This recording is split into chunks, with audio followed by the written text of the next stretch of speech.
Pronto, eu acredito que já está gravando, né? Já está gravando, então depois eu descubro como que eu salvo ela. Por enquanto eu não sei muita coisa disso, desse processo. Bom, então vamos lá, gente. Olha só. É claro que quando você estuda a nossa história, naturalmente você tem que entender que aqui não é um país, né? Aqui é um estado. Começou sendo visto como o Vale do Rio Branco e, posteriormente, como território, e em 1988 se tornou estado. Ou seja, se nós somos estados, se nós somos territórios, nós fazemos parte de um país. E esse país, então, se chama Brasil. Então, para você entender a história nossa, você tem que começar pelo Brasil. Tem que começar pelo Brasil. E uma pergunta muito inquietante que todo historiador tem que fazer é a respeito do Tratado de Tordesilhas e do Tratado de Madrid. Por que o Brasil não é somente aquilo que foi determinado pelo Tratado de Tordesilhas? Então, nós temos aqui, vamos imaginar que isso aqui seja um mapa, tá? Vamos fazer um mapa do Brasil aqui, certo? Olha só. Então, vou tentar aqui fazer um mapa do Brasil. Não ficou bonitinho, mas pelo menos dá para todo mundo ter uma noção. Aqui dá para a gente começar a puxar alguma coisa que nós vamos chamar de expansão territorial. Expansão territorial, aí você pode realmente chamar de expansão territorial brasileira, ok? Por quê? Quando o Brasil, ele, na concepção eurocêntrica ou na concepção dos europeus, quando ele nasce, quando ele aparece aqui dentro do contexto histórico, né? A gente é lógico, quando você estuda pré-história, você vai um pouco mais a fundo e estuda sobre os nativos que aqui viviam. Mas nós começamos a enxergar o Brasil a partir de 1500, com a chegada dos portugueses aqui. E vocês sabem que os portugueses, naturalmente, eles estavam debaixo de um tratado com os espanhóis, que era chamado Tratado de Tordesilhas.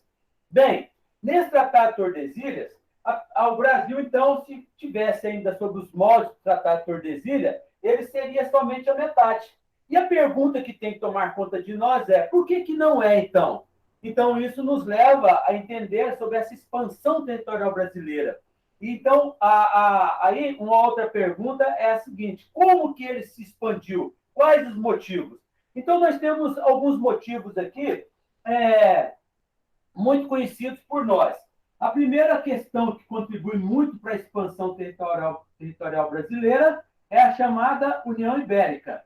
Eu não sei se vocês lembram da União Ibérica, mas isso foi um momento de 1580 a 1640, em que Portugal esteve debaixo do domínio espanhol.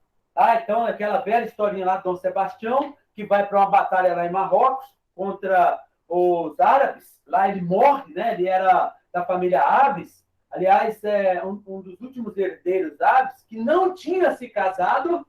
E aí, quando ele morre, Portugal fica perguntando quem vai reinar agora se ele não se casou, se ele não deixou filho. Eles fizeram um rastreamento e acharam um tio dele, padre, já idoso, né, que ainda assumiu por 2 anos, o Dom Henrique. Então, ele ficou até de 78 anos até os 80 anos governando Portugal, que era da família Aves. Bom, mas ele morreu. E aí, ao morrer, em 1580, a família Habsburgo, através de Filipe, diz assim: olha, eu tenho um certo sanguezinho lá de Dom Manuel, lá atrás. Dom Manuel é aquele rei contemporâneo à chegada de Pedro Álvares Cabral aqui no Brasil. Bem, ele vai assumir o controle de Portugal a gosto ou contra gosto dos portugueses. Ou seja, então, tudo que era de Portugal passou a ser de quem? Passou a ser, então, dos espanhóis, ok? Então, isso significava que essa fronteira aqui, ela se tornou desnecessária. Não precisava mais de passaporte, não tinha mais, agora, nenhuma restrição a esse trânsito aqui. Afinal de contas, a Espanha agora é dona desse lado. Só que o que chama atenção é que, ao invés de você ter um trânsito de espanhóis daqui para cá, você vai ter o quê? Você vai ter mais portugueses saindo daqui, ou colonos, né, saindo daqui para cá, ok? Então, foi uma situação até interessante, porque, territorialmente, nesse sentido, quem teve maior volume de ganho foram os portugueses, apesar de estarem sendo dominados pelos espanhóis. Outra coisa que vai chamar a atenção aqui, outro fato que vai chamar a atenção, é lógico que espanhóis chegaram a transitar aqui, né, sobretudo aqui pelo norte do Brasil, atrás do Eldorado, né? Eldorado para eles era realmente, para nós, a gente entende como uma ficção, como uma utopia, mas para eles era algo real, uma cidade onde tinha muito minério, tinha muito ouro, sem muitas dificuldades para a extração. Então, eles chegaram a navegar o Rio Amazonas, o Pedro de Ursúa, o Aguirre, você vai ter também o Francisco Orellana, tá? Francisco Orellana, inclusive, é citado num filme do Indiana Jones, não sei se vocês já assistiram, quando o Harrison Ford fala, vamos lá rachar o Eldorado, que o Francisco de Orellana não conseguiu achar. Então, são grandes navegadores que navegaram pelo Rio Amazonas e que não conquistaram ou acharam esse tal do Eldorado, ok? Bom, mas enfim, se os portugueses invadiram mais o lado espanhol do que os espanhóis, ou o lado dos portugueses, que agora era deles, o que eles vieram fazer nessa região? Então, isso também é muito importante para entender a expansão territorial brasileira. Então, nós temos aqui, primeiro, a União Ibérica, o fato de se ter essa liberdade agora de trânsito, e o segundo que você tem aqui é exatamente a pecuária. A pecuária. Então, um dos motivos que agita, né, ou que faz essas pessoas saírem desse lado do Tratado de Tordesilhas para o lado que inicialmente era dos espanhóis, foi a pecuária. Então, é lógico que a pecuária ela não é uma pecuária, não é um produto de exportação, mas é um produto do mercado interno. Então, assim, era necessário, de fato, se ter uma pecuária onde fornecesse carne para o mercado interno. E aqui, quando você fala de pecuária, naturalmente, você está falando de um processo de 100 anos, de 120 anos. Então, se você tem aqui o pecuarista, vem a família, daqui a pouco vem alguém vender mercadorias para esse pecuarista, e isso, então, acaba atraindo pessoas desse lado para esse que pertencia ao Tratado de Tordesilhas. Depois, tem um outro motivo muito interessante, que são as chamadas missões jesuíticas. As missões jesuíticas. As missões jesuíticas, elas já são mais conhecidas por nós, porque os missionários, eles realmente faziam um trabalho, aparentemente, para evitar a escravidão indígena. É claro que isso, de fato, acontecia, mas era muito mais do que isso, né? Eles também tinham interesses aí, de ter as suas colônias, de ter a produção e a mão de obra indígena, ok? Entre o índio ser escravo e ser submisso a um jesuíta, era muito mais vantagem ele ser submisso ao jesuíta. Então, eles vieram também para esse lado aqui, para eles desenvolverem as chamadas missões jesuíticas. E você vai ter um negócio muito interessante. Quando você estuda, por exemplo, a história da Amazônia, isso aí o professor Eduardo é mais familiar do que eu. Eles ocuparam muito esse lado aqui, certo? Do norte. Você vai ver aqui que quando nós temos a era pombalina no Brasil, o Marquês de Pombal ele vai dar uma atenção para essa região norte aqui. Inclusive, é nessa região norte aqui que ele vai criar uma capitania, a capitania São José do Rio Negro, que hoje é o estado do Amazonas. Então, aqui ele vai mandar o irmão dele, o meu irmão dele, o Mendonça Furtado. E uma das coisas que eles fazem é exatamente diminuir a potência jesuítica nessa região. Os jesuítas tinham muito controle dessa região aqui, ok? Bem, além disso, nós temos outro motivo que vai movimentar, né, os portugueses para esse lado aqui, é exatamente os bandeirantes, ou as bandeiras, certo? Então, você tinha as entradas e as bandeiras, né? Uma patrocinada pela iniciativa privada e outra pela coroa. As entradas pela coroa e as bandeiras pela iniciativa privada. Enfim, são os bandeirantes, os famosos bandeirantes. Esses aqui, sim. Tanto é que existem várias cidades que têm monumentos para os bandeirantes. Minha cidade mesmo, na Anguera, tem, né?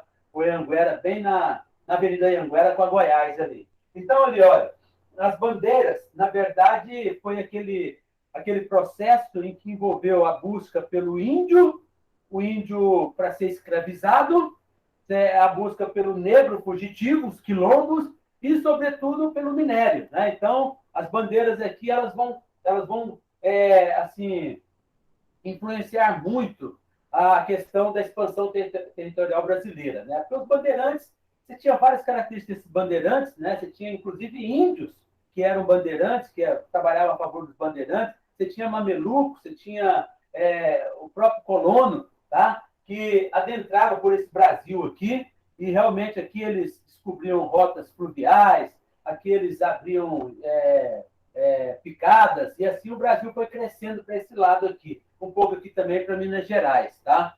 Então, você vai ter aqui as bandeiras como um dos fatores mais importantes, mais determinantes para a expansão territorial brasileira. E, por último, o que nós vemos aqui são as chamadas drogas do sertão. Drogas do sertão. As drogas do sertão, o cacau, até o urucum, né? Eram produtos que davam muito dinheiro lá na Europa, ok? Então, isso também era um dos motivos desse trânsito todo aqui por parte de colonos portugueses ou até brasileiros que já viviam desse lado aqui e que agora entraram, aproveitando a União Ibérica, entraram agora para esse lado aqui, ok? Então, veja bem, aqui, isso tudo tem a ver, então, com a expansão territorial brasileira. Nós começamos pelo Brasil. Agora vamos pensar um pouquinho também na região norte. Na região norte. O que se implanta na região norte? Qual o olhar que se tem para a região norte? Então, veja bem, aqui nós vamos ter, eu não sei quantos de vocês aqui já foram no Pará, né? Mas no Pará, ele vai ser o primeiro alvo oficial, o primeiro olhar exclusivo da coroa portuguesa aqui a partir do século XVII, ok? Então, nós vamos ter aqui, olha, nós vamos ter aqui na região do Pará, né? Vamos pensar aqui que aqui seja o Pará, nós vamos... Não vou fazer esses mapas ridículos aqui, não, senão vocês vão ficar rindo de mim aí, né? Mas nós vamos ter aqui, nessa região, o olhar da coroa portuguesa com relação às invasões estrangeiras aqui, ok? Então, nessas andanças, eles, em contato com nativos, descobrem que alguns nativos têm em mãos produtos europeus, produtos de holandeses, produtos de ingleses, como até produtos bélicos, armas, tá? Desse pessoal. Então, eles deduzem o seguinte: se esses índios têm esses instrumentos em mãos, naturalmente, não é porque eles foram passear na Europa, mas é porque os europeus estão chegando até eles. Então, eles vão fazer o quê? Em 1616, você vai ter aqui a chegada de um personagem, que é o Francisco Castelo Branco Caldeira, ok? Então, vamos colocar aqui o Francisco Caldeira, tá? O Francisco Caldeira, ele vai ser enviado para a região do Pará para fundar um forte, ok? Esse forte que ele vai fundar o Forte Presépio. Então, quem for lá em Belém, isso aqui hoje é um lugar turístico, tá? O Forte Presépio. É o primeiro forte nessa região que visava o quê? Se prevenir contra os avanços de ingleses, franceses e, pasmem vocês, dos próprios espanhóis. Dos próprios espanhóis. Então, o forte era uma delimitação de território. Era uma delimitação de território. Então, aqui, aí eu falo pasmem por quê? Porque em 1616, Portugal pertencia a quem? Portugal pertencia a... Fala aí, gente. Fala aí no chat para mim, por favor. Portugal pertencia a... Espanha. Ou no chat ou aqui mesmo, no microfone. Fale um pouquinho aí. Fale só um pouquinho para mim. A Espanha, senhoras e senhores. Não estamos falando da União Ibérica que foi de... Não, vocês sabem. Vocês não quiseram falar, né? Olha aqui, 1580 a 1640, Portugal estava debaixo do domínio espanhol. Mas a petulância de Portugal foi tão grande que mandou um camarada aqui formar um forte aqui no Pará para se proteger contra possíveis invasões de ingleses, franceses, espanhóis e holandeses. Olha que coisa interessante, né? Então, Francisco Caldeira, ele vem para essa missão, ok? E aqui ele vai fazer esse forte, e o forte nessa região vira moda. Nós vamos ter cerca de 9 fortes nessa região. E um deles vai se chamar exatamente o Forte Rio Negro, tá? Que é feito por quem? Que é construído por quem? Um camarada que é chamado pelo Francisco Caldeira para fazer uma missão. Quem é essa pessoa? Então, nós vamos ter aqui um personagem que a gente conhece como Pedro Teixeira. Olha só, Pedro Teixeira, ok? Pedro Teixeira. Então, o Pedro Teixeira, ele é convidado pelo Francisco Caldeira para fazer uma viagem pelo Rio Amazonas, pelo Rio Negro, até onde hoje é o Peru. O Peru, naquela época, ele era chamado de vice-reino, porque quando a coroa espanhola domina a América Latina, deixando só de fora o Brasil, o que vai acontecer? O Haiti também pertencia à França. Mas o que vai acontecer? Eles vão criar duas capitanias, né? A Venezuela é uma capitania, mas o resto eles vão chamar de vice-reinos. Vice-reino do Peru, vice-reino do Prata, vice-reino Nova Granada. Então, eles têm esses vice-reinos aí. E olha só, preste muita atenção. O vice-reino do Peru, então, vai ser visitado pelo Pedro Teixeira. E, naturalmente, quando ele chega lá, ele percebe que não tem espaço para os portugueses ali, porque era exatamente o local onde estava mais bombando minério, né? Eles tinham uma região que é uma cidade hoje lá na Bolívia, chamada Potosí. Só nessa cidade eles conseguiram extrair 30 mil toneladas de prata. Então, jamais os portugueses teriam chance ali. Estava bem colonizada aquela região. Enfim, mas o Pedro Teixeira, o que vai chamar a atenção? Porque nós começamos aqui a expansão territorial brasileira, os motivos. Espero que vocês estejam entendendo minha letra aqui. Minha letra é feia até no computador, mas eu acho que dá para entender, né? Então, você tem aqui a União Ibérica, a pecuária, as missões jesuíticas, as bandeiras e as drogas do sertão. Bem, aí nós pulamos aqui para a preocupação com todo o norte. Aí você tem o quê? O Forte Presépio, construído pelo Francisco Caldeira. O Francisco Caldeira chama o Pedro Teixeira, que vai se especificar mais e vai ficar mais preso a essa região que hoje é o estado do Amazonas. Quando ele vai no Peru, ele percebe que ali não tem bico para os portugueses. Voltando para não ter viagem perdida, porque quando você fala de uma pessoa assim, é claro que ele não está sozinho, né? Geralmente eles navegavam, eles exploravam com mais de 1.000 pessoas. Então, quando ele chega no Rio Negro, ele percebe que tem um afluente de águas claras ali, e esse afluente que ele percebe, não só ele, mas a comitiva dele, é exatamente o Rio Branco. O Rio Branco. Então, aqui, olha, no Rio Branco, ele, que antes não se chamava Rio Branco, né? Os índios davam outro nome, Quesseuene era o nome do Rio Branco.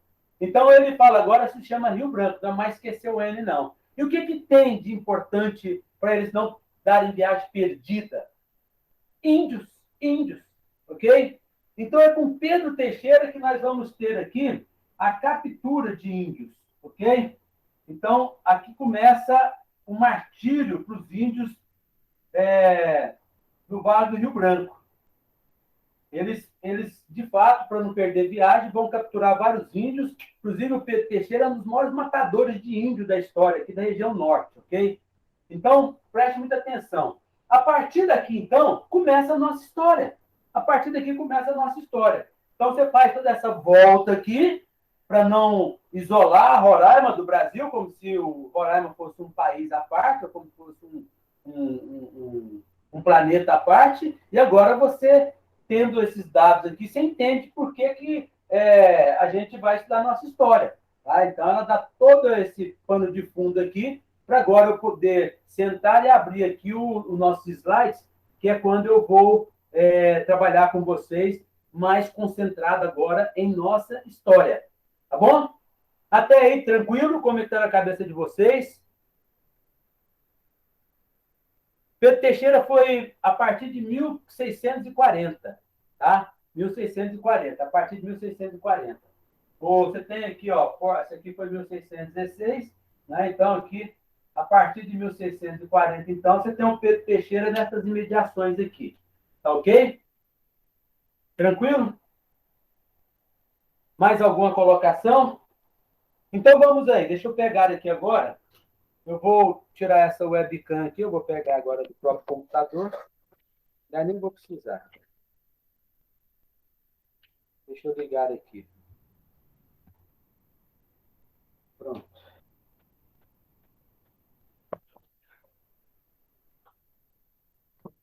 Então, deixa eu puxar aqui o computador. Vou sentar numa cadeira aqui, porque agora, então, a gente vai fazer essa abordagem agora sobre... Vou colocar isso aqui, colocar o computador em cima. Muito bem, gente. Então, vou puxar aqui uns slides, porque agora a gente vai caminhando dentro disso que eu vou apresentar para vocês, tá? Então, lembra vocês que essa aula está sendo gravada, e ela, sendo gravada, ela pode depois aqui nos ajudar. Vou passar para vocês aí, tá bom? Coloquei aqui bem pequenininho, mas depois vocês podem olhar no edital o, o que se cobra aqui, tá? Então, deixa eu pegar aqui, partilhar, cancelar, deixa eu puxar aqui uma janela, aqui, História de Roraima, partilhar. Muito bem. Aí vocês me digam aí se está aparecendo direitinho para vocês. Aí está muito pequenininho, mas é só para vocês terem uma noção. Olha aí, dos conteúdos que se cobram, né, na nossa, vai se cobrar na prova de história específica. Então, nós temos processo histórico, historiográfico do estado de Roraima, né? A história é, étnica, ambientais, né? Nós temos aí a origem dos povos indígenas das paragens roraimenses, né? Antes e depois dos processos de colonização. Então vamos aqui, ó. Vamos começar então apontando isso que é o mais importante. Aí vocês, tendo dúvidas, vocês podem levantar a mão ou podem se manifestar, ok? Na verdade, aqui nós estamos falando para colegas, né? Então, para alguns de vocês é só uma retomada, né? Para alguns outros, talvez entre alguma novidade, mas consideramos que ninguém é tão cru nessa situação, ok? Então, nós temos aqui, olha, primeira situação que vai nos levar a entender a nossa história são as expedições, ok? Quando Pedro Teixeira, ele, de fato, descobre o Vale do Rio Branco, né, junto com a sua comitiva, ao olhar para essa região, vai se intensificar. Até em 1670, tem um personagem chamado Guilherme Valente, que ele vem nessa região para fazer uma monitoria, não é ainda para apresamento de índios, uma palavra muito usada, é exatamente essa, né? Apresamento de índios, ok? Então, veja bem, o que nós temos aqui? Dentro disso, nós vamos ter ele chegando aqui em 1670, que ele vem analisar o potencial econômico da região, e avaliar o poder bélico e a cultura dos índios, né? Os costumes, tudo isso, ele vai fazer essa análise. Mas a coisa começa a ficar emblemática, começa a ficar muito pesada para os índios, já a partir realmente do século XVIII, tá? A partir de 1701, quando você vai ter aqui a próprio Francisco Ferreira e Padre Jerônimo Coelho. Se preocupe muito com essas datas, não, porque eu tenho feito várias pesquisas sobre isso, e às vezes essas datas elas oscilam um pouco. Eu tenho um livro muito bom. Se vocês quiserem, eu posso presentear. Está em PDF, tá? Que ele vem trazendo essa história indígena desde o seu início até a composição de território. E aí algumas datas elas variam muito, né? Eu já li muitas dissertações, muitas teses para fazer esse material todo aqui. Esse material aqui não foi simples de se fazer, não. E aí, mas os nomes, sim, esses nomes, eles geralmente aparecem em todos os materiais. Depois eu posso providenciar esse livro para vocês, vocês me lembrem no privado. Eu não fiz nenhum grupo, né, para isolar, para essa aula, para o aulão, mas vocês podem me lembrar que eu posso passar esse livro para vocês. Muito bom mesmo. Ele foi desenvolvido pela Diocese aqui, e são documentos preciosíssimos, um livro de fácil leitura. Eu comecei a ler e já estou quase terminando de ler agora recentemente, né? Mas aqui, você tem uma pergunta que me inquietou muito quando eu vi esse nome aqui. Pode falar, Carlos. Você levantou a mão, foi só porque você quer o livro? Uma coisa que me inquietou muito aqui foi exatamente essa questão. Espera aí que eu estou no. Espera aí só um pouquinho. Tá.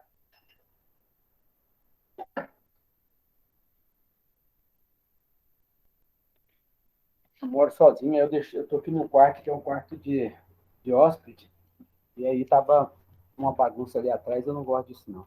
Pô, então, olha só.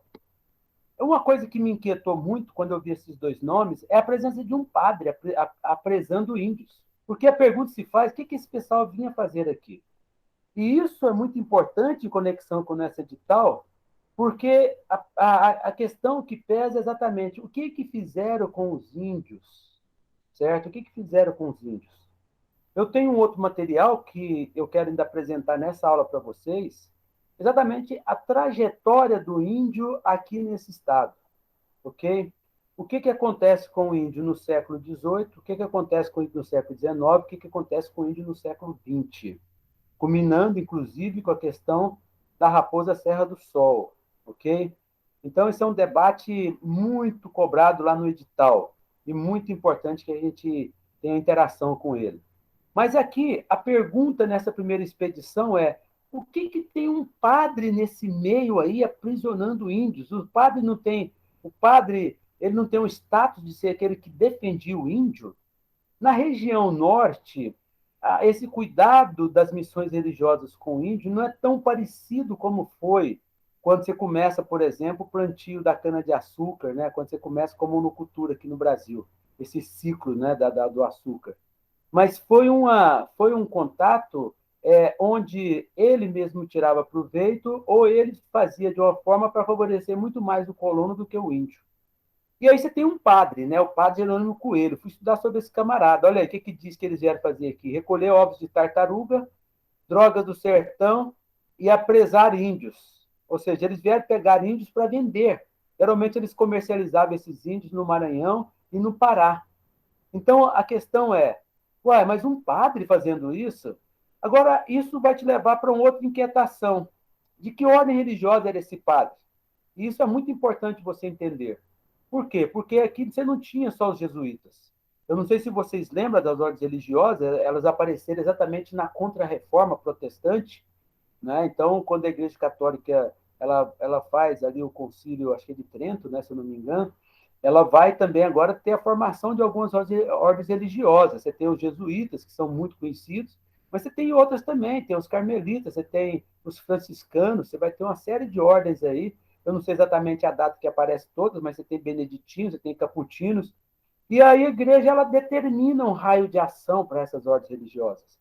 Então, por exemplo, as margens do Rio Negro eram os jesuítas, e aqui as margens do Rio Branco, essa autonomia, essa ordem para lidar com os índios foi dada aos carmelitas.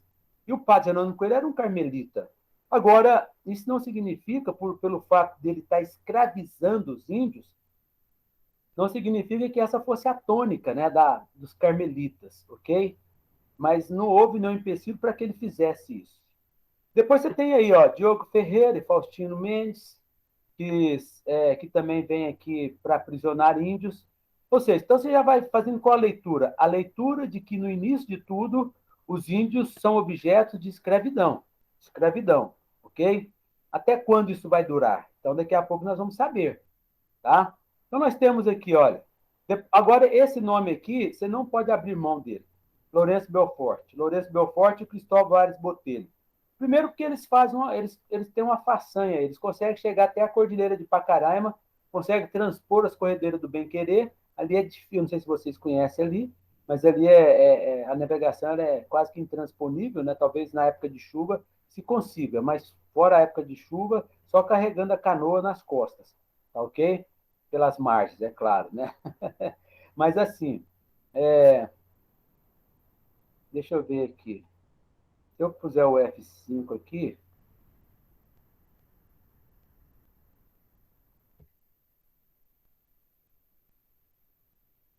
mas aí eu vou ficar sem ver vocês. Aumentou aí para vocês? Não estou vendo vocês. Eu não sei como é que faz isso. Para mim está ótimo, professor. Vê se eu aumentando o slide aqui, aumenta aí para vocês. Aumentou aí para vocês? Alguém me dá um feedback aí. Pode falar, gente. Fique à vontade. Olha aí Ficou se aumentou melhor, para professor. vocês. Aumentou, Raimundo? Sim, aumentou. Tá melhor. Não escutei. Deixa eu colocar aqui meu fone de ouvido. Tem que escutar vocês. Vocês estão muito quietos. Não sei se vocês estão aí mesmo. Eu realmente Sim, a aula está ótima. não estou vendo os slides. Os demais também não estão vendo. Não, você está vendo em celular, Márcio? Para mim está normal, professor. Espera aí, deixa eu ver aqui. Como? Pode falar de novo. Os slides para mim estão normal. Para mim também, professor. Está dando para Então, ver. tá. Então, Márcia, deve ser. Para Você mim vai tá bem, passar. Wendel, tá bem. Tá bem, né? Ô, Márcia, nesse caso aí, o Vander também, vocês têm que dar uma olhadinha no aparelho de vocês, porque eu não sei se tem que reiniciar aí, ou então mudar de aparelho aí, mudar para um computador, que era para estar aparecendo. Ah, você está vendo bem, né, Maria Dalva? Então,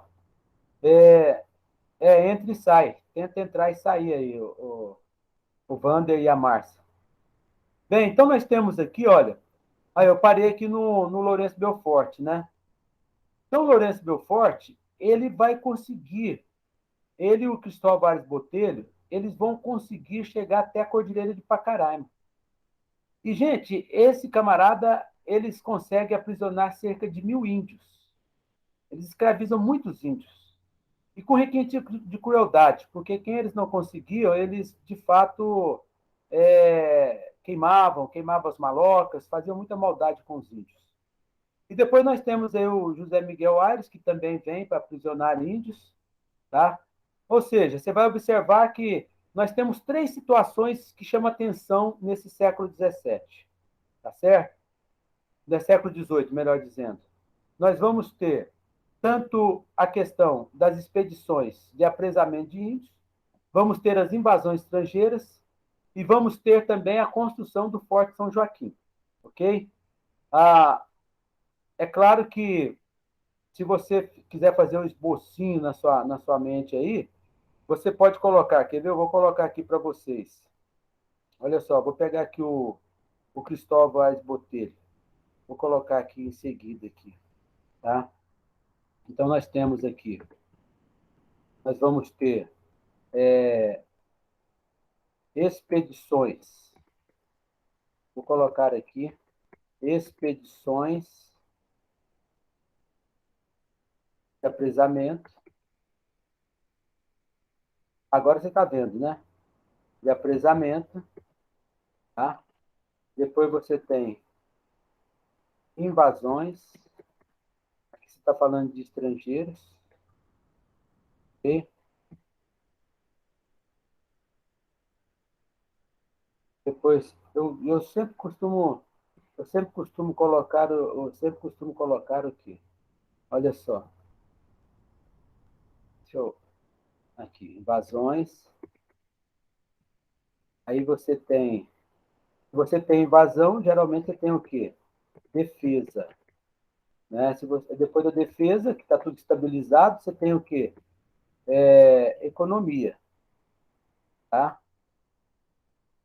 Que é como é que esse Estado vai dar dinheiro, né? A visão mercantilista, ela não é deixada de lado pelos portugueses. E depois, então, você tem aí conflitos, ok? São essas quatro situações que vai chamar a atenção. As cinco situações. Vamos tirar a palavra presamento aqui. Então, você tem aqui, olha, expedições, invasões, defesa, economia e conflitos, ok? A defesa, quando você fala aqui, as expedições são essas que nós estamos vendo. Tá? As invasões, nós vamos ver os europeus chegando aqui. Depois a defesa é a expulsão de espanhóis, né? A construção do Forte São Joaquim. E a economia, a pecuária. E os conflitos são as questões contra os índios, né? Que culmina aí com as revoltas mais conhecidas aí, que é a Praia de Sangue. Bom, vamos continuar aqui. Aí nós temos aqui, então, as invasões. Agora, a pergunta que se faz aqui, eu não coloquei aqui no meu slide, mas veja bem, a pergunta que se faz, por que que, acabaram, então, as expedições? Certo? Essa é uma pergunta muito interessante.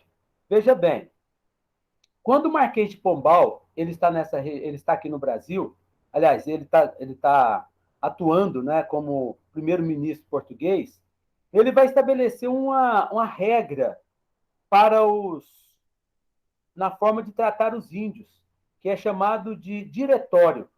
Então, nós vamos ter aqui o chamado diretório. O diretório ele vai ser um documento inaugurado em 1755. 1755 ele é escrito, depois ele é homologado em 1757. Nesse diretório, gente, o que você vai ter? Você vai ter aqui uma proibição da escravidão, do apresamento de índios, ok? Alguns também dizem que houve uma doença mortal que atingiu cerca de 20 mil pessoas. Isso também pôs fim à escravidão. Mas o mais importante é o diretório. O diretório é um documento onde, por exemplo, os índios têm que ter sobrenome português, os índios têm que falar o idioma português, o índio não pode ter a nudez, não pode ter... A escola tem que ser uma sala de aula para homem, outra para mulher, ok? É estimulado o casamento misto. Tá? Então, o diretório é um documento que, de fato, vigorou nessa região aqui, feita pelo Marquês de Pombal. Okay? Então, lembra que o Marquês de Pombal ele foi alguém que deu muito valor para essa região, né? Ele foi aquele que... ele foi aquele... Ah, espera, deixa eu só passar aqui.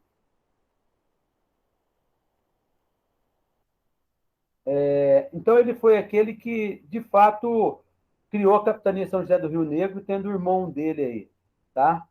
O Mendonça Furtado. Então, para essa região aqui, os índios acaba o apresamento deles em função desse documento aí, tá bom? Agora, veja bem, tem outra situação aqui que vai chamar a atenção. Se acabou o apresamento, acabou a paz nessa região? Aliás, foi instituída a paz nessa região? Claro que não. Aí nós vamos entrar no processo que seria o segundo aqui, ó, as invasões. Então, nós vamos ter invasões de quem? Nós vamos ter invasões... Eu vou buscar um mapa aqui, mostrar para vocês. Olha aqui, ó, aqui por esse mapa aqui, dá para vocês terem uma noção. Olha essa região aqui, ó. Você tem aqui, então, uma região que mostra a nossa hidrografia, né? Então, veja bem, olha só, o que você tem aqui? O principal rio nosso aqui é o Rio Branco. Estão notando aí com o meu cursor andando? Então, você tem aqui o Rio Branco.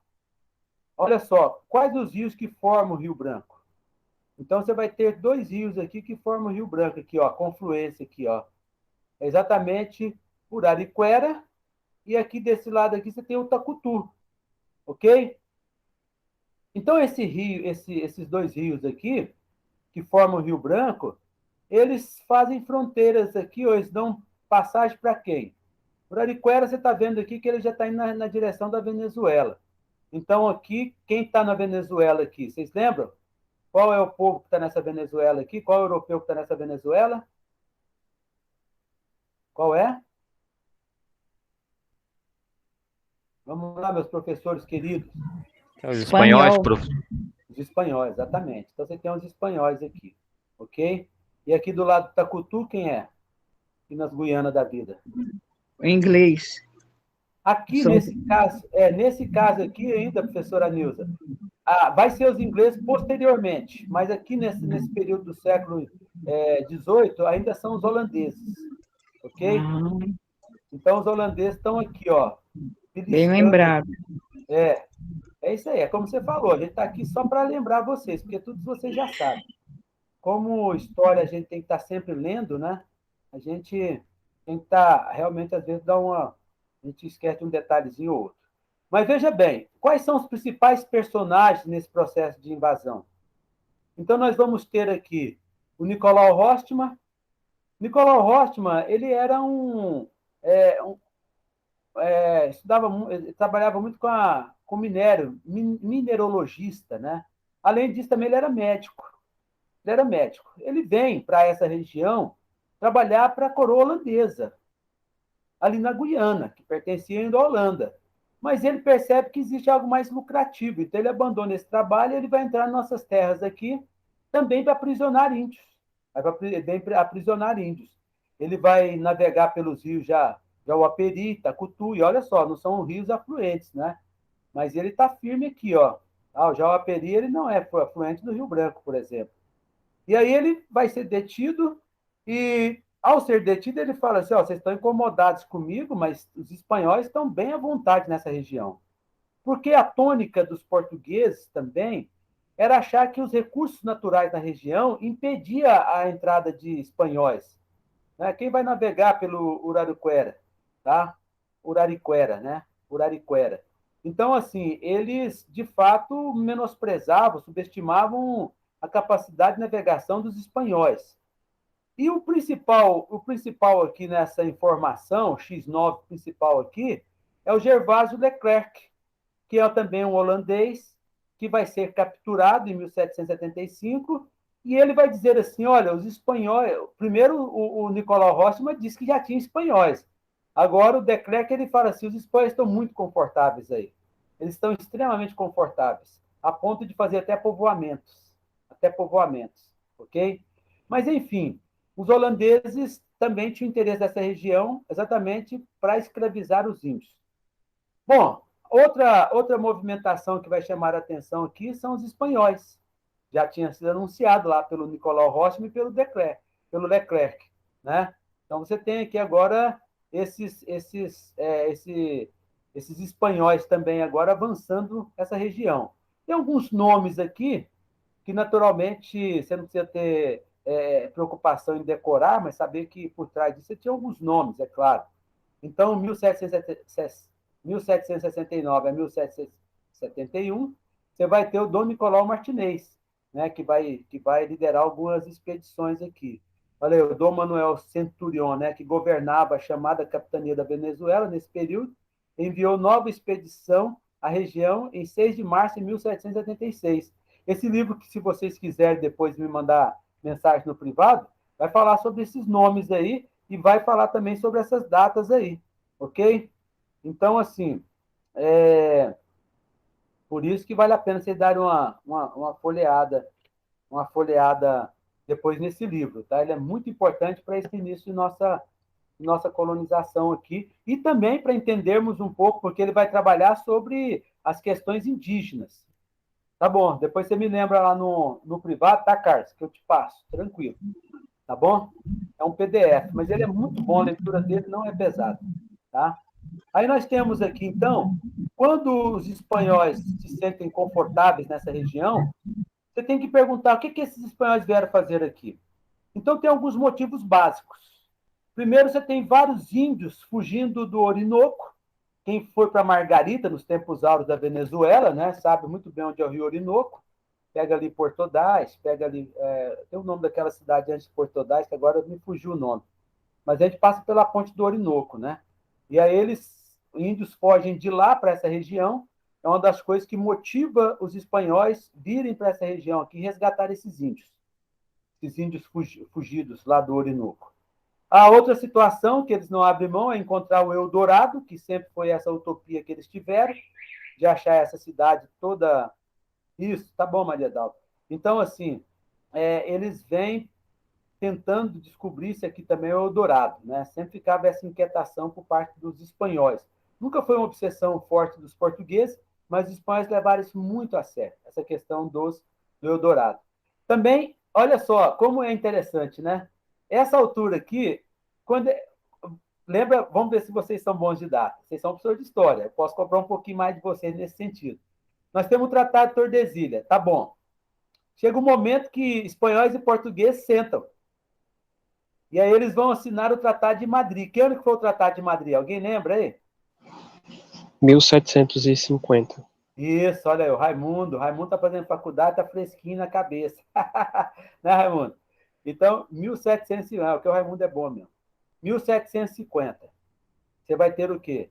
A assinatura do Tratado de Madrid, onde os espanhóis reconheciam aquela parte invadida pelos portugueses, agora de fato seria dos portugueses, né? Ficou de fora aí o Acre, né? O Acre ele vai ser entregue para o Brasil através de um tratado do Rio, de Petrópolis, né? Tratado de Petrópolis. Então, assim, mais no início do século XX, tá? Do ciclo da borracha. Mas até então, você tem todo o Brasil ali nas mãos dos portugueses, reconhecido pelos espanhóis, né? Os espanhóis, quando sentam com os portugueses, vão dizer assim, ó, devolve a nossa região aí que vocês invadiram. Aí eles têm umas regrinhas lá, né? O pessoal chama de ut possedit. E aí os portugueses falam, não, vocês não reivindicaram antes, aqui é nosso, né? Tipo o uso capião aqui no Brasil. Então assim, alguém não estudou história. Alguém da Espanha não estudou história, porque olha o ano que eles estão invadindo aqui, 1773 a 1775. Já tinha sido assinado o Tratado de Madrid. Tá?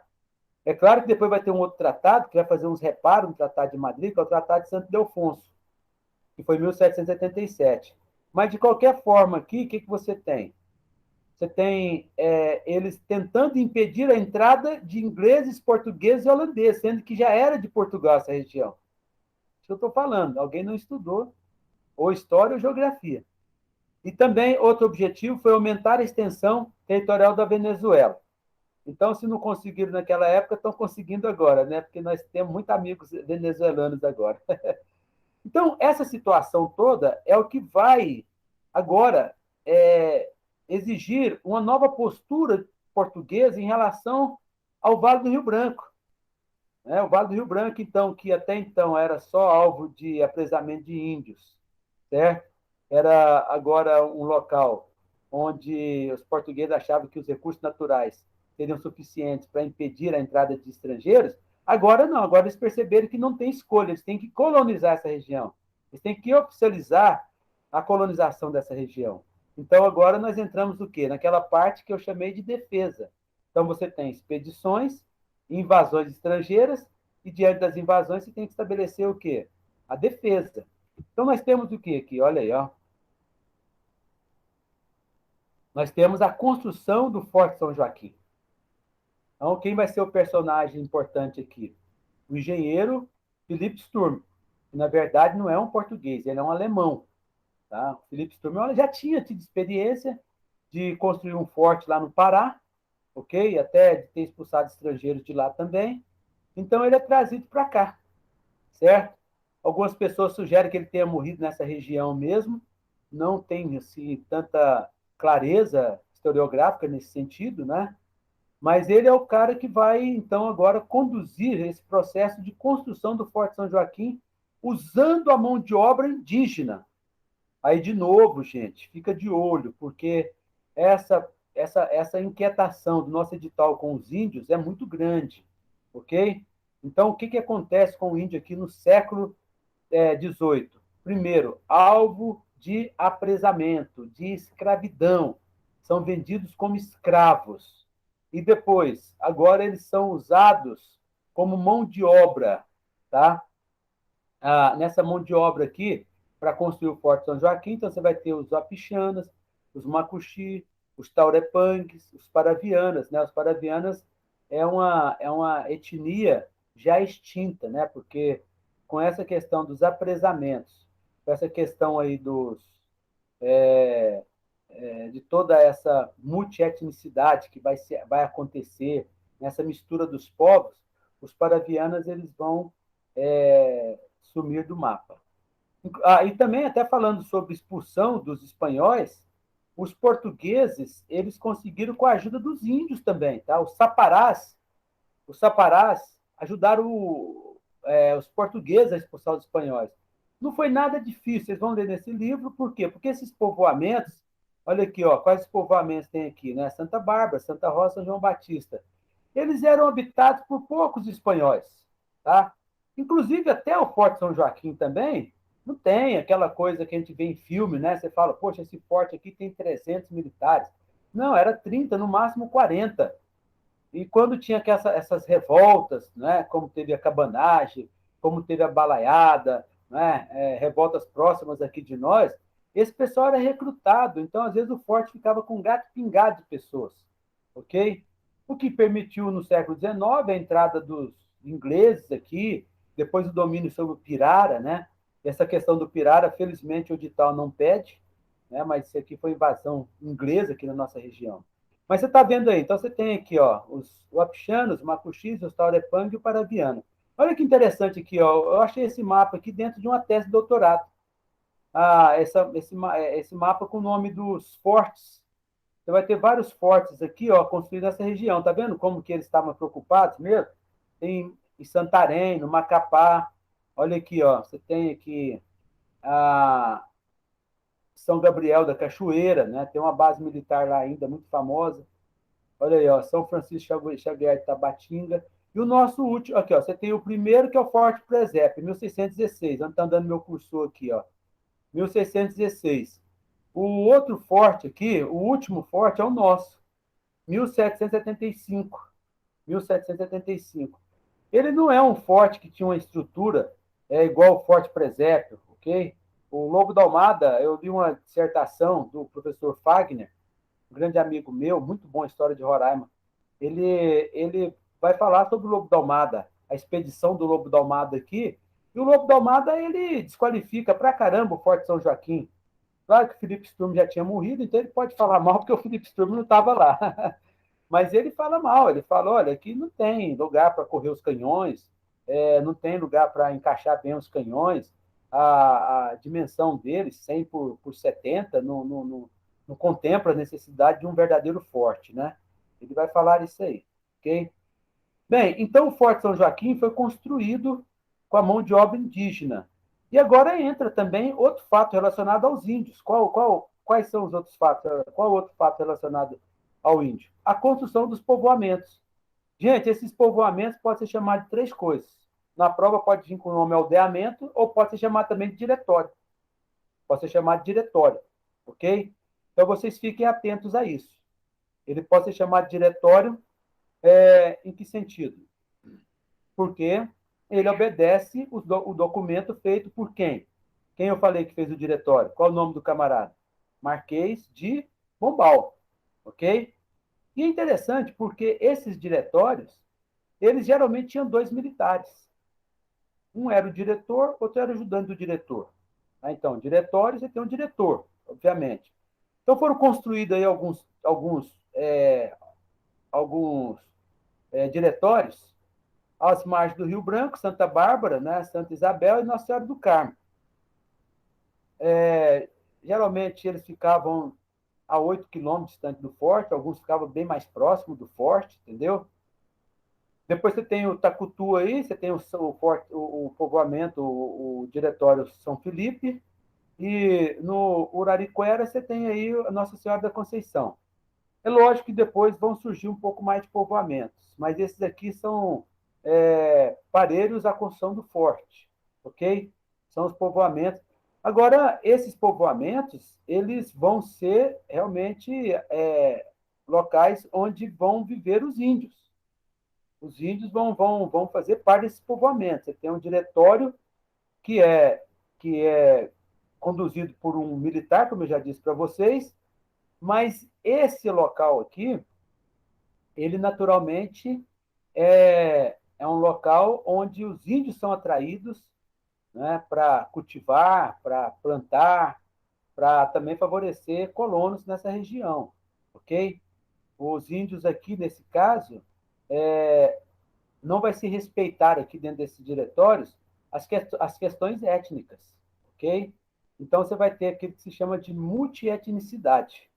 Então, por isso que hoje você vai ver, por exemplo, você tem, não só por causa dessa região, né, mas aqui próximo do Cantá mesmo, na região da Tabalascada, né, você vai ter essa mistura de Uapixana com Macuxi, isso é muito normal, né, porque realmente houve essa multietnicidade ali. Mas aqui foi muito mais forte, ok? Foi muito forte isso aqui, inclusive levando à extinção de algumas etnias. Bom, vamos lá. Agora, você tem aqui as várias formas de recrutamento de índios. É muito importante a gente entender isso. Como é que eu trazia esse índio para esses locais? Como é que eu fazia com que esse índio se tornasse um servo? Ou, às vezes, até um escravo? Ou como é que eu conseguia manter um contato, um controle sobre esse índio? Então, você tem três formas aí que chamam atenção. Descimentos, certo? Que é descer de suas aldeias para os aldeamentos instalados, os diretórios. Isso geralmente era uma ação voluntária, a troco de promessas de serem remunerados pelo trabalho prestado, ok? Então, é chamado descimento. Essa é a parte mais amistosa do recrutamento. E depois você tinha um resgate, que era a compra de índios presos por outras tribos. Aqui se tinha muito a fama, né, o canibalismo, que é dado outro nome, é antropofagismo, né, o antropofagismo. Inclusive, os Waimiri-Truari era uma etnia antropofágica, né? E aí você sabe que dentro dessa antropofagia não é que eles comiam um ao outro por fome, mas a antropofagia, ela tinha seus significados, né? Um deles era, de fato, mostrar que quem estava consumindo aquele corpo ali era alguém mais forte, vitorioso. O outro era para pegar as forças desse índio que foi capturado, ok? Mas então, uma forma de conquistar esses índios era o resgate. Ele saía da mão de alguém, um grupo indígena que os dominava, para a mão, então, dos portugueses, que agora vai exercer outro tipo de domínio sobre eles. E a guerra justa, que era índios tirados à força de suas habitações. Olha, você vem por bem ou vem por mal, mas você é nosso agora, não tem para onde escorrer, não, ok? E aí, gente, você vai ter um negócio para chamar atenção. Quais eram as situações que motivavam a guerra justa? Então, nós temos aqui, olha, que era exatamente, a guerra justa era exatamente isso aí, quando o índio era tirado da força. Quais são as justificativas, né? Porque dentro da história, você vai observar que as pessoas tentam justificar até seus atos errados, ok? Então, o que nós temos aqui, olha? Nós vamos ter, eram passíveis de escravização os índios que entravam em aliança com os inimigos de Portugal. Isso não era difícil de acontecer. Por quê? Porque nós tínhamos aqui holandeses e espanhóis, ok? Então, os portugueses viam nisso aí uma traição. Bom, já que ele é traíra, vamos pegar para nós. Vai ter que nos servir. O ato da antropofagia, comum entre muitas populações amazônicas. Olha aí. Então, já compartilhei sobre isso com vocês, né? Próprios Waimiri-Truari. E aí, quem entende muito sobre o Waimiri-Truari se chama professor Eduardo Gomes. O professor Eduardo Gomes, que é meu parceiro nesse projeto aqui do aulão, vai estar com vocês na próxima aula. Ele escreve uma dissertação de mestrado, né, sobre essa questão do Waimiri-Truari. Então, na próxima aula, vocês podem sugar bastante dele, tá? Ele, às vezes, não fala muito sobre isso, mas ele tem um livro sobre isso. Ele tem vários artigos sobre isso aí, ok? Uma pesquisa bem acurada sobre a construção da BR-174, né, com a reação dos Waimiri-Truari, ok? E olha que ele ainda não morava nessa região, porque o trânsito dele era muito no estado do Amazonas, né? O professor Eduardo está há pouco tempo aqui, mas já está dominando bem a nossa história aqui. E aí você vai ter a prática da religião não cristã.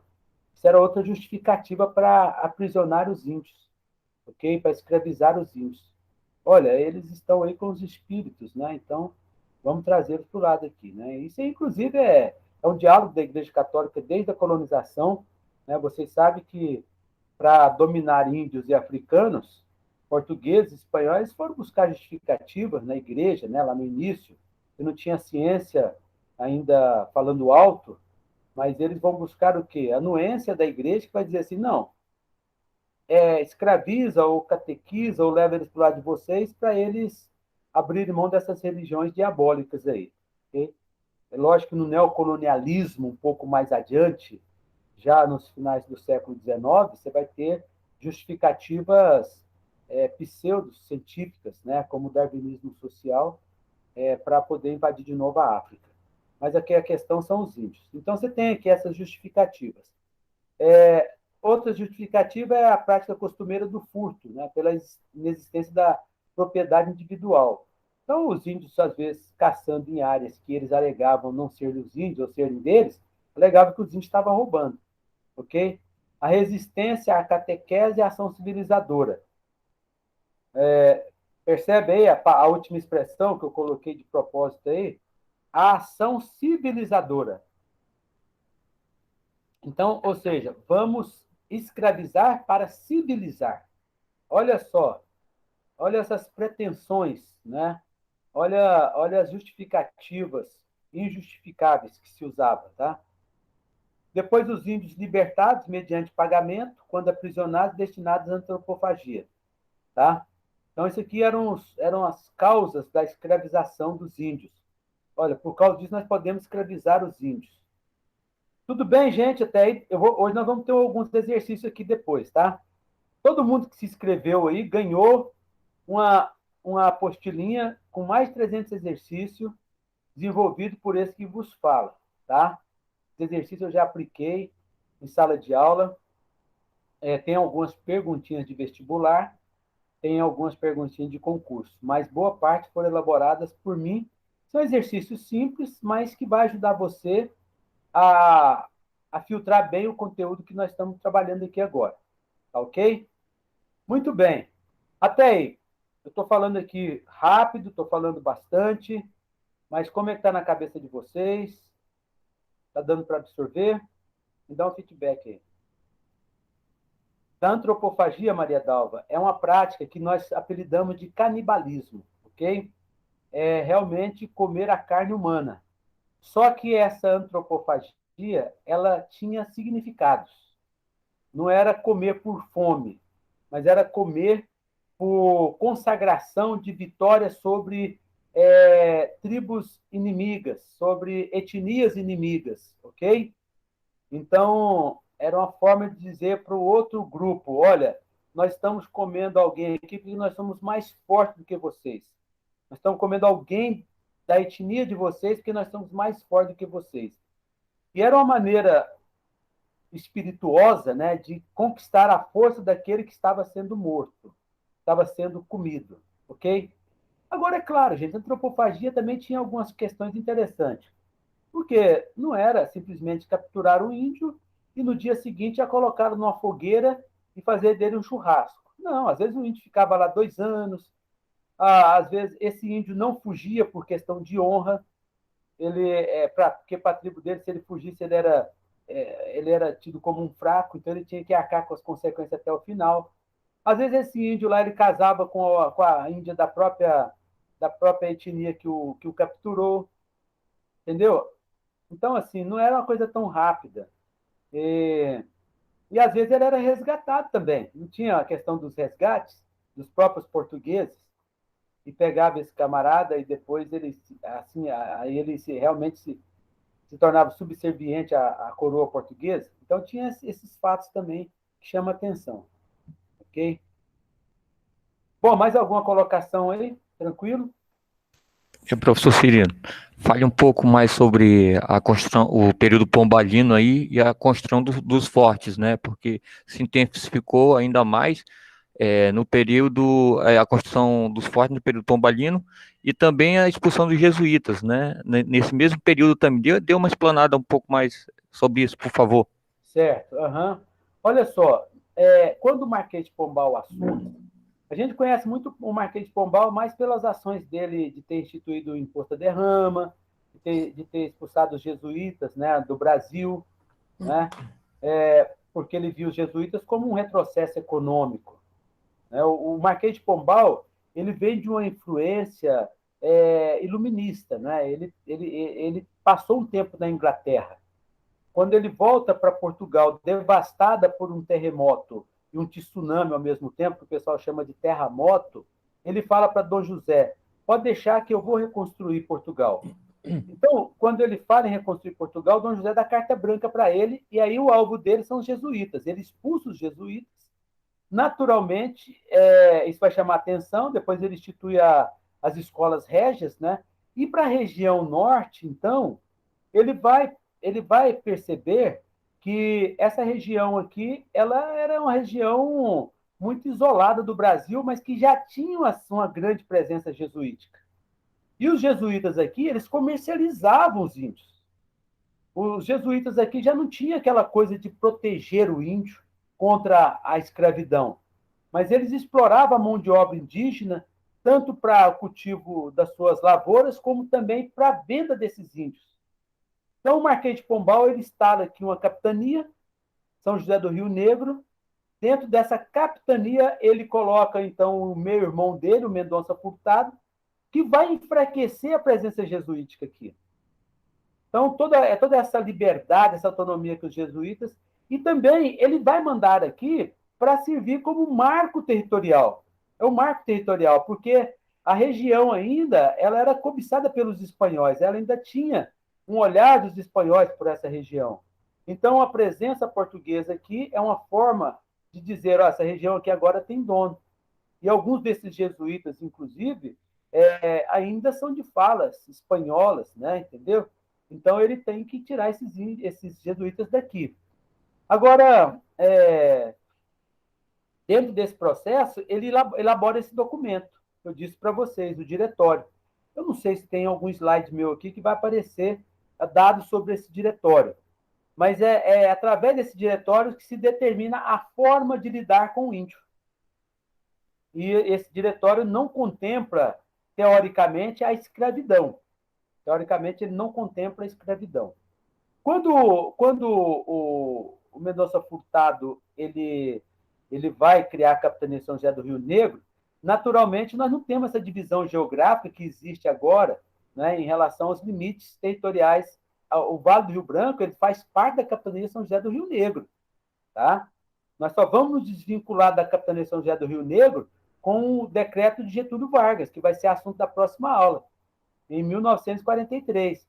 Então, até então, nós estamos vinculados à capitania de São José do Rio Negro, que em 1850 deixa de se chamar capitania de São José do Rio Negro e passa a ser o estado do Amazonas. Ok? Então, em 1850 passa a ser o estado do Amazonas.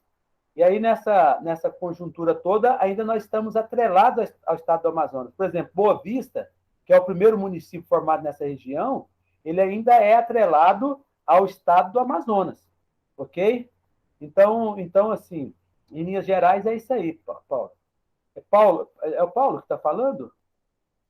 É o Paulo que perguntou? Porque está parecendo... Não, professor, é o Davi. É porque eu estou em outro computador aqui. O Davi. Tá certo. É que você está no computador da sua esposa, né? Certo, professor. Eu estranhei, eu falei, aí eu fui ler direito, é Paula, né? Aí eu falei, olha, Paula com voz de homem? Então é isso aí, guerreiro, tá? Seja bem-vindo aí, né? Mas tranquilo, deu para iluminar aqui legal. Bacana. Wander, daqui a pouco eu chego na Praia de Sangue. Não, a Praia de Sangue já não, o Parque de Pombal já não está mais na liderança do Brasil, tá? Já não é mais primeiro-ministro. Ele foi quando o Dom José morre, né? A Maria, que é filha dele, assume o reinado e aí ela tira o Marquês de Pombal de cena aí.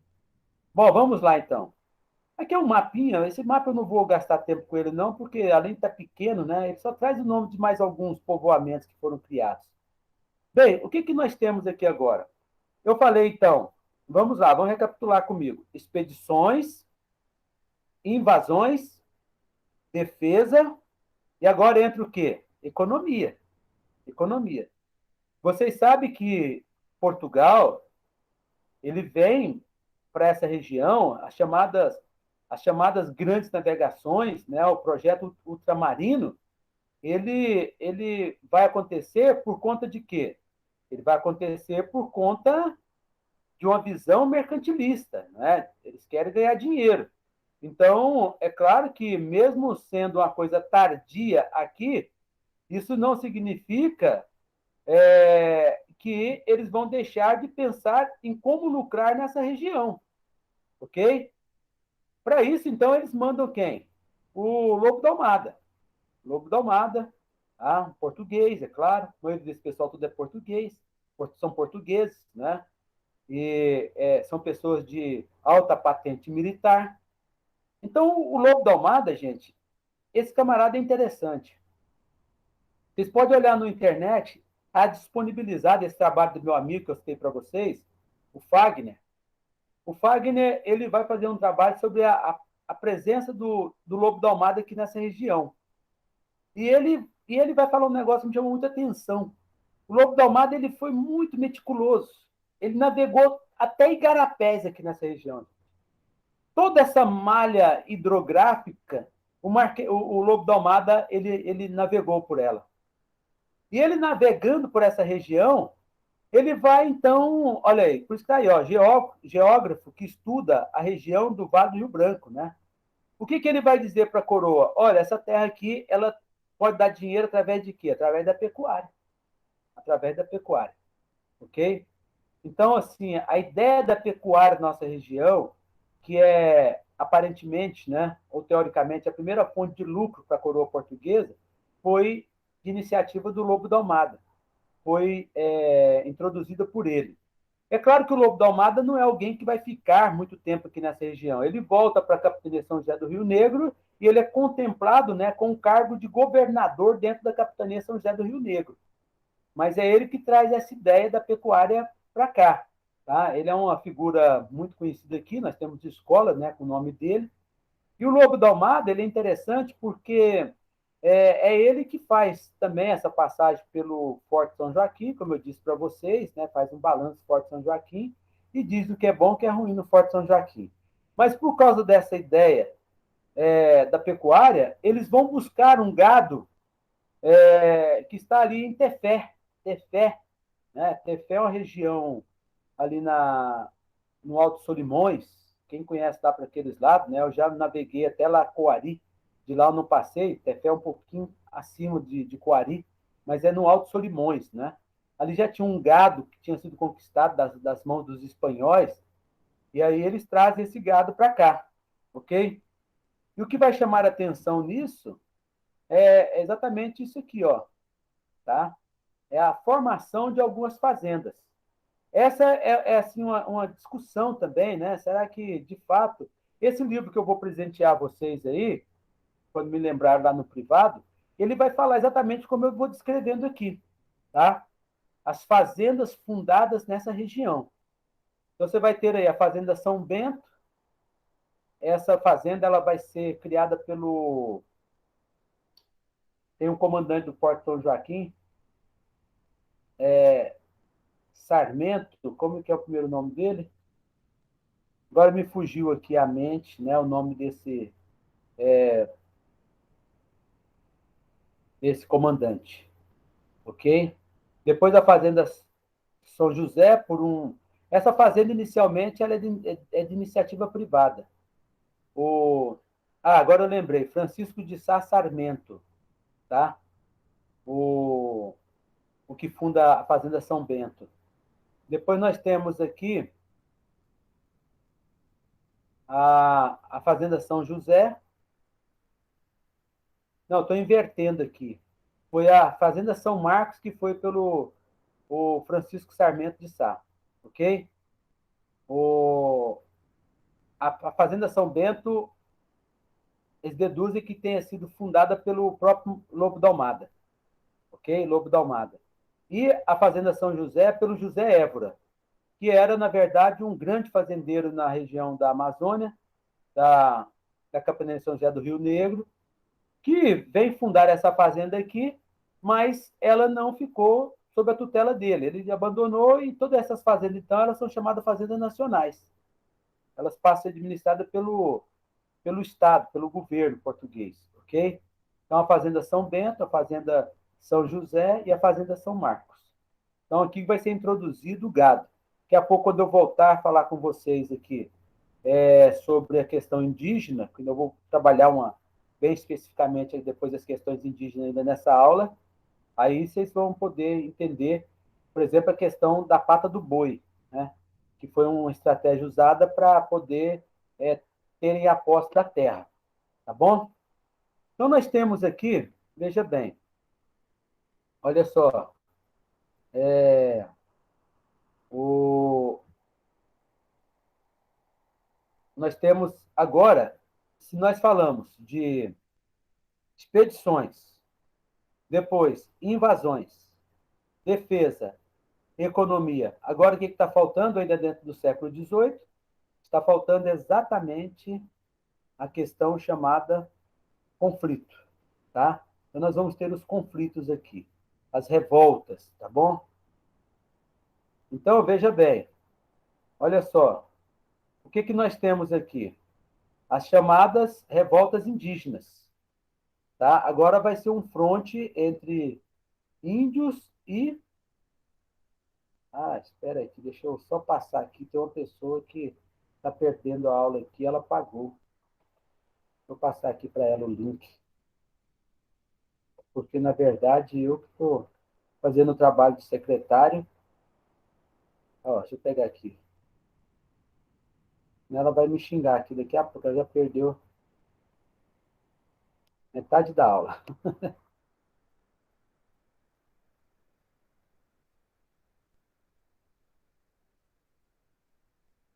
Então, aqui, olha, as revoltas indígenas. Aqui, gente, também nós não vamos ter, assim,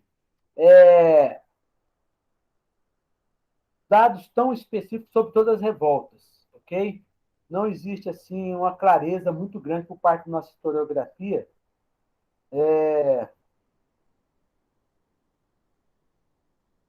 Deixa eu só escrever aqui para a pessoa aqui, que senão ela vai ficar rodada aqui. Bom, então nós temos aqui, veja bem, agora, esses motivos aqui, sim, esses são os motivos que provocaram algumas revoltas indígenas. Então, nós temos duas que eu vou destacar aqui, que chamaram mais atenção. Mas quais eram as causas gerais? O que levava a essa rebeldia por parte dos índios? A primeira, né, não se familiarizaram com a multietnicidade dos aldeamentos. Então, você lembra que eu falei para vocês que nos aldeamentos, ou povoamentos, ou diretórios, não se respeitava as etnias. Misturava lá o Apixana com Taurepang com Macuxi, Paravianas, né, com Macuxi, e aí você tem toda essa situação que vai gerar um incômodo, né, por parte dos índios. Depois, discordância entre portugueses e índios que retornavam, pois esses queriam voltar ao lugar antes ocupado. Tá? Então, quando alguns queriam voltar para os seus locais de origem, havia resistência por parte dos portugueses.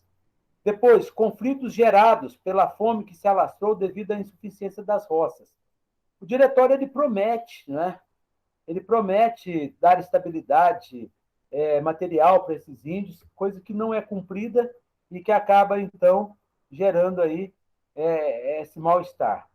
Depois também, doenças, alguns sugerem, né? Doenças como a tuberculose, né? Que ele chamava o João Bernardes Borralho, né? E o João Pereira Caldas, que são contemporâneos a esse período, são narradores, né? Que são muito explorados pelos historiadores. Descreve, por exemplo, essa morte apressada de dores no peito e sangue pela boca. Então, ninguém sabia o nome, né? Mas eles dão o nome aí de tuberculose, quem interpreta, né, agora essa doença. O peso da sedentarização, né, essas tensões geraram constante fuga que se intensificaram em 1787. O índio gosta de caçar, né? O índio gosta de entrar na mata. E a violência sexual contra as mulheres indígenas. Então, são situações gerais que vai contribuindo para o desconforto e essa relação tensa entre índios e não índios. Tá? Agora, vamos ver, então, pelo menos duas revoltas específicas que eu li em materiais diferentes. E aqui nós temos, então, a Revolta Geral das Missões, em 1781. Aqui você vai ter um choque cultural. Tá? Você tem os índios, eles não são cristãos, então o índio, às vezes, tinha duas esposas, e se relata, né, um episódio do índio Roque Macuxi, que é abordado por um padre, né? Você tem as entradas de padres nessas regiões, tem um nome para isso aí, agora, daqui a pouco eu lembro. Mas esses padres, eles exigiam que os índios obedecessem os preceitos cristãos. E quando o Roque Macuxi não quis obedecer, né, ele foi levado preso, tá? Foi levado preso. E no caminho, então, eles foram interceptados e os soldados que levavam o Roque Macuxi preso foram mortos, ok? Nessa revolta aqui, gente, nessa revolta, João Pereira Caldas, que era governador da capitania São José do Rio Negro, queria já fazer uma retaliação muito grande em relação aos índios. Mas a coroa portuguesa, então, pediu para que não fosse feito isso. Pelo contrário, fizesse criasse um clima mais amistoso entre os índios e os colonos, onde os próprios índios começaram a ganhar até presentes. Por quê? Mas os caras mataram os soldados portugueses e agora vão ganhar presentes? Era exatamente para quê? Para evitar novos choques e para evitar que esses índios abrissem mão dessa relação com os portugueses e se voltassem para as relações com outros estrangeiros. Ok? Então, assim, nós temos o que aí? Ó? Nós temos, então, uma revolta que não culminou no sangue esperado pelo João Pereira Caldas, que era o governador da capitania São José do Rio Negro. Agora, a Praia de Sangue, que é a mais famosa, que o Wander estava curioso aí, essa é, na verdade, aqui uma tentativa de fuga em massa, né? Do pessoal deixar, de fato, os povoamentos, e aí o estopim, né? A prisão de Paraujó Amari, ok? Que é preso, e aí realmente você tem um confronto aí muito muito intenso nessa ocasião aí. De fato, você vai ter a permissão, né, da coroa, você vai ter a permissão da coroa portuguesa para uma guerra mesmo contra esses índios que, sem poder bélico, né, o que ia sobrar desses índios? Então, eles vão mandar, inclusive, um comandante militar lá do Pará, Leonardo. Daqui a pouco vai vir na minha cabeça aqui, mas o primeiro nome dele é Leonardo. Ele vem, então, para poder, já vem com a comitiva maior de militares, e aí, de fato, vai morrer muito índio. Não se tem a conta real, né? Ninguém contou a quantidade de índios. Ganha esse apelido porque dizem que toda a praia do confronto ali ficou encharcada de sangue. Tantos índios que morreram, ok? Então, essas revoltas, o que é mais importante, então, é você lembrar aquelas causas gerais. O que estava gerando essa insatisfação, ok? Que acaba culminando com essas duas e outras pequenas revoltas aí, entre índios e colonos, tá? Então, assim, nós fechamos o quê? Nós fechamos o século XVIII. Para você que está chegando agora, Márcia, né, se eu não me engano, essa aula ela vai estar sendo gravada e aí então nós vamos disponibilizar aí para você, tá bom? Nós vamos disponibilizar para todo mundo.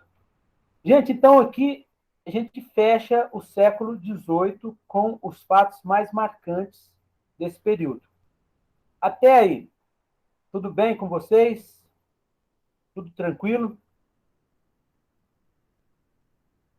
Gisele, tranquilo? Carlos? Patrícia? Tudo tranquilo. Bacana. Thaís, tranquilo? Bacana. Joia. Valeu. Então tá bom. Agora eu fico mais em paz aqui. Gente, eu vou aqui agora só dar um. Valeu, obrigado. Vamos dar um intervalinho de 3 minutinhos, já estamos na metade do nosso período, tá? Só para eu pegar mais água aqui e dar um pulinho no banheiro, tá bom? Então, 3 minutinhos aí para a gente descansar. Toda hora tem que ter intervalo, né? A BNCC fala isso. A BNCC. Olha aí, então tá, 3 minutinhos só, tá? Já já eu volto. E vocês também.